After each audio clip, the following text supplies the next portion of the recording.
how will Ripple reduce their share to 20% to become decentralized? And I think it's been worked out for a long time. There's over 1,700 NDAs that Ripple has with other financial institutions, enterprises, counterparties, and these are negotiated agreements where they can buy XRP at a much cheaper price. One of these, Greg Kidd came out and openly disclosed that he had a option to buy XRP at 300ths of a penny for 1 billion XRP. I don't know if he ever executed that or not. I don't know if he waived that option. I think it was later stated that he came out and waived that option. But that just kind of gives you an idea of some of the early stuff that Ripple negotiated potentially with larger bodies. Greg Kidd also made the introduction to the Fed in 2014. And so, Ripple's been having conversations with large governments globally for more than a decade. And they did escrow 50% of the supply back in 2017. And that's what we saw cause the supply shock to push it to, $3.84 in early 2018. But they do still own, through their wallets in the escrow, a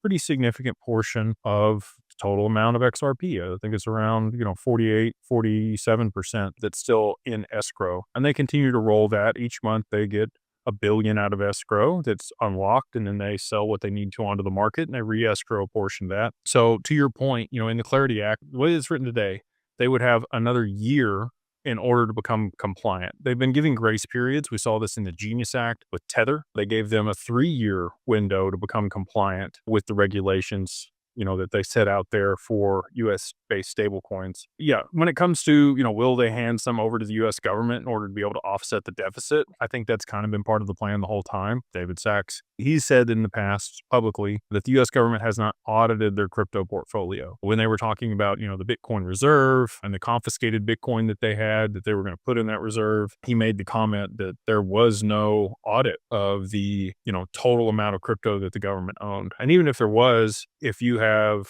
call it an option to buy whatever it is at a certain price and you haven't executed it, options do expire after certain time frames. I don't know if there's an expiration on these options or these negotiated contracts that Ripple has from the 1,700 NDAs that they did early on, but they've already paid the $50 million in fines for those pre-negotiated contracts and those sale of those illegal securities. So those are good, right? Like they have validity at this point. And if somebody decides to, execute on that, then they absolutely would be able to. And I do think that's how, portions of the escrow get chopped up and spun out, and they do meet that 20% deal.